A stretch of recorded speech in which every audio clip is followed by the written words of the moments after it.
ఇక్కడికి వచ్చిన పాత్రికేయ మిత్రులకు అందరికీ ప్రతి ఒక్కరికి హృదయపూర్వక నమస్కారాలు. ముఖ్యంగా వాళ్ళ ప్రెస్ మీట్ పెట్టడానికి గల కారణం ఏంటంటే, నిన్న మా అధ్యక్షుల వారు మీడియా సమావేశం తర్వాత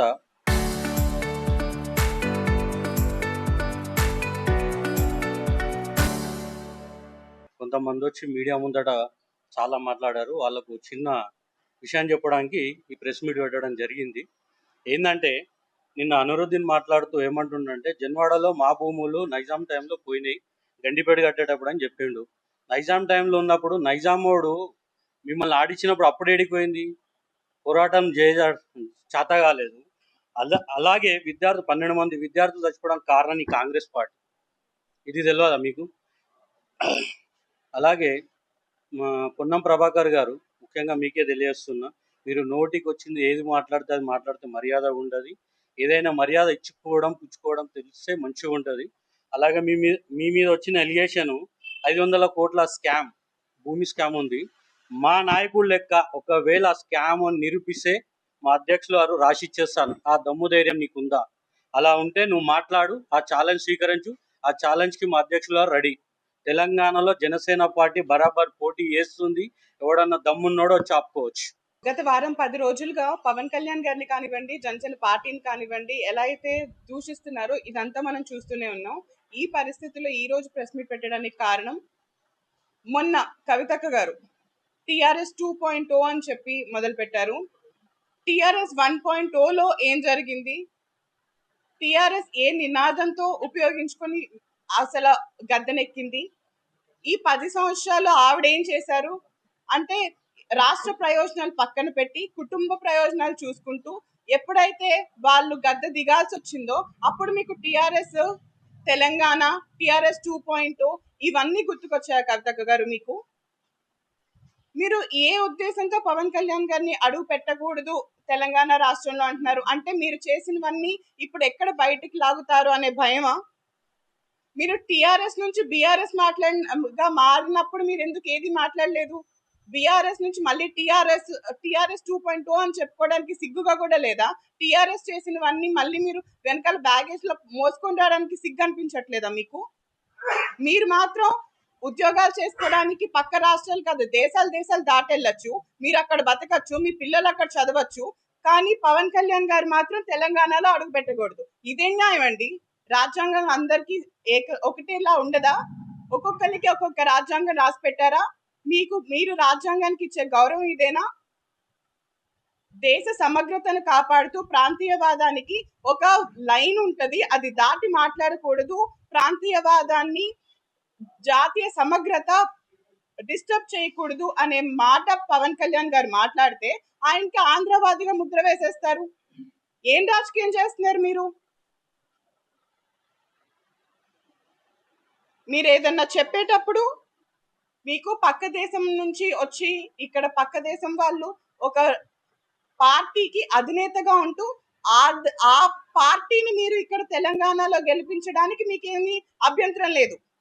కానీ తెలంగాణ గడ్డ మీద పెట్టిన జనసేన పార్టీ ఇక్కడ ఎంతో కొంత ముందుకెళ్తుంది అని ఎక్కడ చిన్న అనుమానం వచ్చినా కూడా మీరు భరించలేరు. అయితే మీరు ఉండాలి లేదా వాళ్ళు ఉండాలి, ఏదైనా మేమే ఉండాలి, కొత్త వాళ్ళు రాకూడదు అనే పోకడం మాకు బాగా కనిపిస్తుంది. దీన్ని ఎలా అయినా మేము అడ్డుకుంటాము. జనసేన రాకూడదు, పవన్ కళ్యాణ్ రాకూడదు అని చెప్పి మాట్లాడుతున్నారు. అదే దేశంలోకి దొంగతనంగా చాలా మంది వస్తున్నారు. దీన్ని ఖండించండి, దీనికోసం న్యాయ పోరాటం చేయండి. మేమందరం కూడా మీకే మద్దతు పలుకుతాం. అలాగే ఎవరైతే ఎన్ని కుటుంబాలు అయితే రాష్ట్రం కోసం బలిదానం చేశాయో వాళ్ళ కుటుంబాల గురించి పోరాడండి. మీ ప్రభుత్వం ఉన్న గత 10 సంవత్సరాల్లో ఎంతమంది కుటుంబాలను ఆదుకున్నారు? ఎంతమంది కుటుంబాల దగ్గరికి మీరు వెళ్ళారు? ఎంతమంది కుటుంబాలలో మీరు నిధులు ఇచ్చారు, నియామకాలు ఇచ్చారు? మీ 5గురు అంటే మీ కుటుంబ సభ్యుల్లో మీరు పంచుకున్నారే కానీ వచ్చిన ఉద్యోగ అవకాశాలు మిగతా బయట యువత ఏం చేస్తున్నారు? యువతకి చేయూతనిస్తానని చెప్పారు, దాన్ని ఏం చేశారు? ప్రస్తుతం ఉన్న ప్రభుత్వం కూడా వీటిపైన ఎక్కువ దృష్టి సారిస్తుంది. ఇవన్నిటిని ప్రశ్నించండి. వీటన్నిటి గురించి జనసేన మాట్లాడుతుంది. రేపటి రోజు జనసేన తెలంగాణలో నిన్నటి నుంచి తన పాగవేయడం మొదలు పెట్టింది. రానున్న రోజుల్లో ఇంకా బలపడి ప్రజల గొంతుకై నిలిచి ఏదైతే రాష్ట్ర విభజన సమయంలో ఏ కోరికల కోసం అయితే అది అంతమంది బలిదానం చేశారో వాటన్నిటికీ న్యాయం జరిగేలాగా జనసేన నిలబడుతుంది, పవన్ కళ్యాణ్ గారు నిలబడతారు. జై జనసేన, జై తెలంగాణ, జై హింద్. అందరికీ నమస్కారం. నా పేరు కావ్య ముదిరాజ్. నేను తెలంగాణ జనసేన రాష్ట్ర నాయకురాలిని. ఏదైతే నిన్న మా అధ్యక్షులు పవన్ కళ్యాణ్ గారు ప్రెస్ మీట్ పెట్టారు, ఆ పెట్టిన కొంతసేపటికే వీళ్ళు మళ్ళీ ఒక ప్రెస్ మీట్ పెట్టుకోవడం జరిగింది. మన తెలంగాణలో ఉన్న నాయకులు అంటే వాళ్ళకి ఎందుకు అంత భయం వేస్తుంది? మా అధ్యక్షులు పవన్ కళ్యాణ్ గారు ఒక సభ పెడతాను అని అనగానే ఎక్కడ లేని వాళ్ళందరూ వచ్చేసి మాట్లాడుతున్నారు. వాళ్ళకి ఇష్టం ఉన్నట్టు మాట్లాడుతున్నారు. మొన్ననే మేము ఆల్రెడీ చెప్పినాం, వాళ్ళకి కౌంటర్లు కూడా ఇచ్చినాం, వాళ్ళు మాట్లాడిన అడిగితే మళ్ళీ నిన్న మా అధ్యక్షులు పవన్ కళ్యాణ్ గారు పెట్టిన ప్రెస్ మీట్ ని చూసి భయపడి మళ్ళీ ప్రెస్ మీట్లు పెట్టి మీ అయ్యా జాగిరా ఆ జాగిరా అంటారు. ప్రభాకర్ గారు, మీరు ఒక్కసారి ఒక విషయం తెలుసుకోవాలా, ఇది తెలంగాణ ప్రజల జాగిరి. ఈ పవన్ కళ్యాణ్ గారు అన్నది ఏంటో మీరు ఒక్కసారి కూడా తెలుసుకోలేకపోతారు.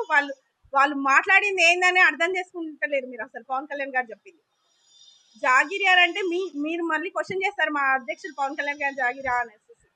అసలు మీ జాగిరా చెప్పండి, మీ జాగిరా అని చెప్పారు కరెక్టే, కానీ అక్కడ అడిగింది ఏంది? ప్రజల గురించి అడుగుతున్నారు. ప్రజలు అసలు ఎక్కడ కూడా అనలేదు మా అధ్యక్షుల వారిని మీ అయ్యా జాగిరా. మీకు క్వశ్చన్ చేసినప్పుడు మా అధ్యక్షులు పవన్ కళ్యాణ్ గారు మీకు ఆన్సర్ చేసిరు, అది అర్థం చేసుకోండి. అది కాకుండా ప్రజల సమస్యలన్నీ పక్కన పెట్టేసేసి కేవలం ఈ వారం రోజుల నుంచి మా అధ్యక్షులు పవన్ కళ్యాణ్ గారు వెనకాలనే పడ్డారు మీరు. అది కాకుండా మీరు ప్రజల గురించి ఎక్కడ మీరు ఇచ్చిన స్కీమ్స్ ఎక్కడ పోయినాయి? మహాలక్ష్మి పథకం ఎక్కడ పోయింది? ఉచిత కరెంట్ ఎక్కడ పోయింది? ఇవన్నీ చేయండి ఫస్ట్.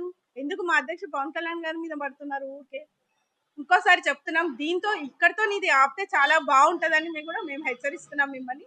అలాగే అనిరుద్ధ్ రెడ్డి మాట్లాడతాడు, అసలు ఆయన గురించి మాట్లాడమే వేస్ట్.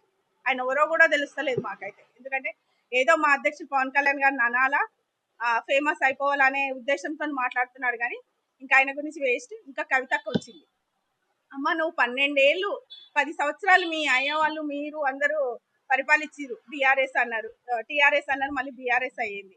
తర్వాత ఇప్పుడు వచ్చి నువ్వు ఇంకొక పార్టీ పెట్టినావు. మీలో మీ కుటుంబంలో ఏం గొడవలు జరిగినాయో, కొట్లాటలు జరిగినాయో తెలియదు, కానీ మీరు బయటకు వచ్చి ఒక పార్టీ పెట్టిరు. పార్టీ పెట్టినప్పుడు నువ్వు ప్రజల సమస్యల గురించి మాట్లాడు. మా అధ్యక్షుడు పవన్ కళ్యాణ్ గారి గురించి ఎందుకు మాట్లాడుతున్నావు నువ్వు కూడా?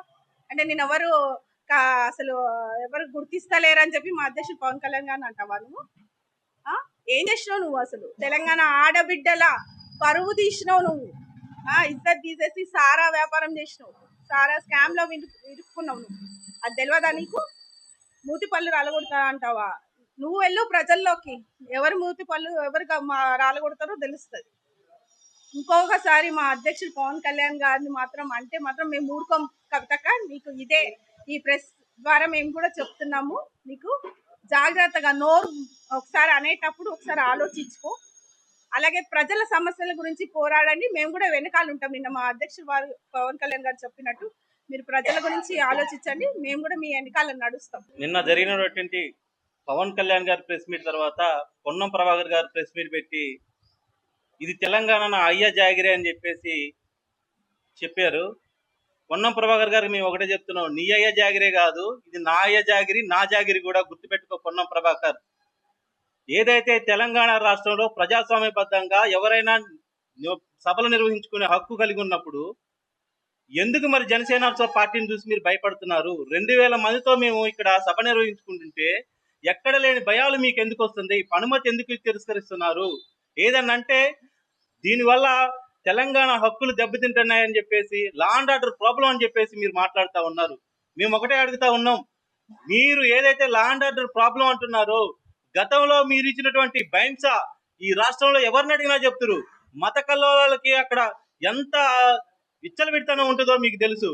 కానీ అటువంటి ప్రాంతంలో మీరు ఎంఐఎంకి మీటింగ్ పెట్టుకోవడానికి పర్మిషన్ అనుమతిస్తారు, కానీ జనసేన పార్టీ యొక్క మా లక్ష్యాలని ఈ తెలంగాణ పార్టీలో రాబోయే రోజుల్లో మేము ఏ విధంగా ముందుకెళ్లాలనేది ఆవిర్భావ దినోత్సవంగా మా యొక్క పార్టీ నిర్ణయించుకోవడానికి మాత్రం హక్కు లేదని మాట్లాడుతూ ఉన్నారు. ముందు మీరు క్షమాపణ చెప్పాలి. ఎందుకంటే మీరు కేరళకి ఇన్ఛార్జిగా వెళ్ళొచ్చు, రాజస్థాన్కి ఇన్ఛార్జిగా వెళ్ళొచ్చు కాంగ్రెస్ పార్టీ తరఫున.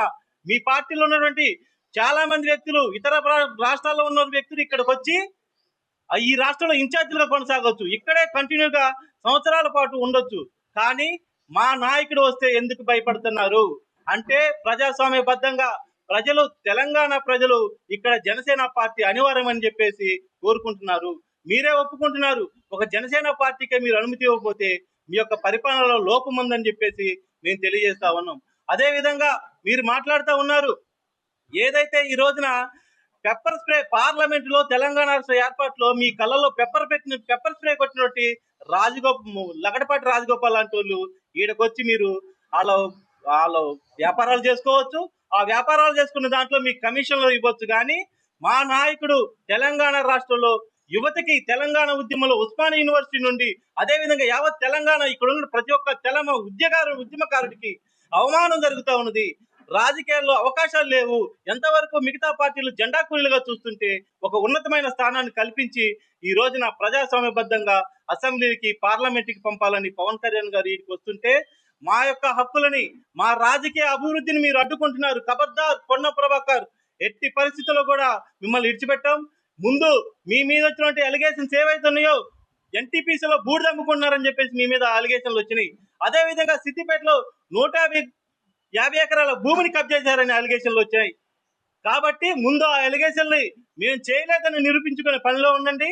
బాజాప్తా తెలంగాణ రాష్ట్రానికి పవన్ కళ్యాణ్ గారు వస్తారు, ఇక్కడ పార్టీ అభివృద్ధి చేస్తారని చెప్పేసి మేము ఈ సమక్షంగా తెలియజేస్తా ఉన్నాం. ముందుగా పాత్రికేయ మిత్రులందరికీ నమస్కారం.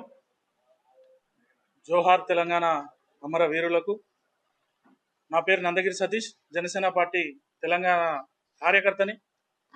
అదేవిధంగా కాంగ్రెస్ పార్టీ వారికి ఈరోజు నేను సూటిగా అడిగే ప్రశ్నలు ఏంటంటే, మన తెలంగాణ వ్యక్తి కానీ అభిషేక్ మను సింఘ్వి అనే ఒక వ్యక్తికి ఈరోజు రాజ్యసభ సీట్ ఇచ్చారు. మీరు ఆయనకు ఏ రకంగా మీరు ఇవ్వాల్సి వచ్చింది? మన తెలంగాణ ప్రాంతంలో అంత మంచి వ్యక్తులు లేరా? మీ కాంగ్రెస్ పార్టీకి సంబంధించిన వ్యక్తులు ఎవరు గుర్తుకు రాలేదా? అక్కడ ప్రాంతీయవాదం ఏమి మీకు మర్చిపోయిరా అని అడుగుతున్నాను. అదేవిధంగా ప్రాంతీయవాదాన్ని అనలేదు. ఒకటి కళ్యాణ్ గారు ప్రాంతీయ విద్వేషం ఉగ్రవాదం కన్నా ప్రమాదం అని చెప్పేసి ఆయన అన్నాడు. ఎందుకంటే భారతదేశంలో 29 రాష్ట్రాల్లో ప్రతి ఒక్కరూ కలిసిమెలిసి ఉండాల్సిన పరిస్థితి. ఇంకోటి, రాహుల్ గాంధీ గారిని ప్రధానమంత్రి చేయాలనే మీ తాపత్రయం ఏదైతే ఉందో, ఆయన మన తెలంగాణ వ్యక్తి కాదు. ఆయన ఎందుకు చేస్తున్నారు? మన తెలంగాణలో ఇదే పొన్నం ప్రభాకర్ను, ఇదే కోమటిరెడ్డినో ప్రధానమంత్రి ఎందుకు చేయలేకపోతున్నారు? మీరు ముందు 1200 మంది చనిపోవడానికి ప్రత్యక్షంగా కానీ పరోక్షంగా కానీ కాంగ్రెస్ పార్టీ అప్పుడున్న 3 ముఖ్యమంత్రులు ఎవరైతే ఉన్నారో వాళ్ళు కారణం. అదేవిధంగా ఆ అమరవీరులు చనిపోవడానికి కారణమైన ఈ సోనియా గాంధీ కావచ్చు, ఈ రాహుల్ గాంధీ కావచ్చు, మా తెలంగాణ రాష్ట్రానికి నెక్స్ట్ ఎప్పుడు వచ్చినా సరే జనసేన పార్టీ ఖచ్చితంగా అడ్డుకొని తీరుతుందని చెప్పేసి మీడియా ద్వారా తెలియజేస్తా ఉన్నాను. అదేవిధంగా కోమటిరెడ్డి మాట్లాడుతూ ఆంధ్ర వాళ్ళకు కాంట్రాక్ట్లు ఇవ్వము అంటున్నాడు. ఆంధ్ర వాళ్ళతో మీరు కలుపుకున్న సంబంధాలను ఏం చేస్తారు? మీరు తీసుకున్న అల్లుని కావచ్చు, కోడల్ని కావచ్చు, వాటి పరిస్థితి ఏంటి? ఈ రాష్ట్ర ప్రభుత్వంలో చాలా మంది నాయకులు తీసుకున్న సంబంధాల పరిస్థితి ఏందని అడుగుతున్నా. గత ప్రభుత్వంలో కాళేశ్వరం ఉన్నప్పుడు కాళేశ్వరం ప్రారంభోత్సవానికి సమైక్యాంధ్రకి మద్దతుగా జగన్ ప్లకార్డ్ పార్లమెంట్ లో చూపించినప్పుడు ఆయనను కాళేశ్వరానికి తీసుకురావాల్సిన అవసరం ఏముంది అని అడుగుతాను ఈరోజు. అదే విధంగా గత ప్రభుత్వంలో ఉన్న ఈ గులాబీలు రోజా ఇంటికి పోయి చేపల పులుసు తిన్నప్పుడు మీకు ఈ ప్రాంతీయవాదం గుర్తుకు రాలేదా అని అడుగుతాను. పొన్నం ప్రభాకర్ బిడ్డ, నువ్వు విధవాన్నంత ఈజీగా మేము నిన్ను అనలేము. మాకొక నియత ఉన్నది. నీకు ఒకటే అడుగుతున్నా, పాత కరీంనగర్ జిల్లాలో ఇప్పుడున్న సిద్దిపేట జిల్లాలో ఒక భూమిని నువ్వు స్కామ్ చేస్తున్నావు. 5 అన్నదమ్ములు ఉంటే అందులో 2 చచ్చిపోయారు. ఆ 3 దొంగ డాక్యుమెంట్లు సృష్టించి మీ కుటుంబానికి సంబంధించిన ఒక వ్యక్తి దాన్ని రిజిస్ట్రేషన్ చేయించుకున్నాడు. ఇది అవునా కాదా అని నేను అడుగుతా ఉన్నాను. రవాణా శాఖ మంత్రి అయిన తర్వాత నీ లారీలు ఎన్ని పెరిగినాయి?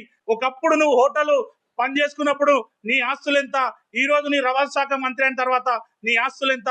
ఇసుక అమ్ముకుంటున్నావు, బొగ్గులున్న బూడిద అమ్ముకుంటున్నావు. బిడ్డ గుర్తుపెట్టుకో, తెలంగాణ వాదాన్ని కానీ ఉద్యమకారులను కానీ అడ్డం పెట్టుకొని మా నాయకుని మీద విషం చిమ్మే ప్రయత్నం చేస్తే మాత్రం అదే బూడిదలో కలిసిపోతావు. ఖబర్దారాన్ని హెచ్చరిస్తా ఉన్నా. ఇకపోతే అనిరుద్ రెడ్డి గతంలో మాట్లాడుతూ ఆంధ్రలో ఉన్నారు, రాయలసీమలో ఉన్నారు, తెలంగాణలో ఉన్నారు, నా బంధువులు, నా కుటుంబ సభ్యులు, నా తాతది విగ్రహం ఉంది అన్నాడు. మరి ఈ రోజు మళ్ళా తెలంగాణ గురించి ఎందుకు మాట్లాడుతున్నావు? సమైక్యంగా ఉండాలనే ఆలోచన నీకు ఉండే కదా. నీకు ఆ నీలి రంగు ఇంకా పోలే. గతంలో నువ్వు వైసీపీలో పనిచేసినావు. ఇంకా అదే పేటీఎం కుక్క బతుకులానే ఉంది నీ పరిస్థితి. ఫైనల్ గా మేము చెప్పదలుచుకున్నది ఒకటే, తెలంగాణలో జనసేన పార్టీ ఖచ్చితంగా రాజకీయాలు, సులువైన రాజకీయాలు, ప్రజలకు అర్థమయ్యే రాజకీయాలు చేయబోతా ఉంది.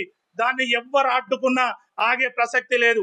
మీటింగ్ ఆపినంత మాత్రాన మీ మీద వెనక్కిపోతాం అనే ప్రసక్తి అయితే లేదు.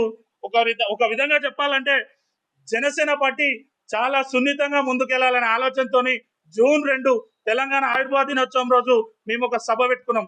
తెలంగాణ నవనిర్మాణ సంకల్ప సభ, జనసేన సాధక సమ్మేళనం అని. దాన్ని మీరు అడ్డుకొని రాజకీయంగా మాకు ఒక కొత్త ఒరవడిని మీరు సృష్టించి వదిలేసిర్రు. ఇక మీద కాసుకోండి. ఏ అన్యాయం జరిగినా ప్రజల పక్షాన నిలబడతాం, ప్రతి సమస్య మీద పోరాడతాం. అడుగడుగునా మీ కాంగ్రెస్ పార్టీకి తగిన విధంగా గుణపాఠం చెప్పి తీరుతామని తెలియజేసుకుంటూ జై తెలంగాణ, జోహార్ తెలంగాణ అమర వీరులకు, జై జనసేన, జై హింద్.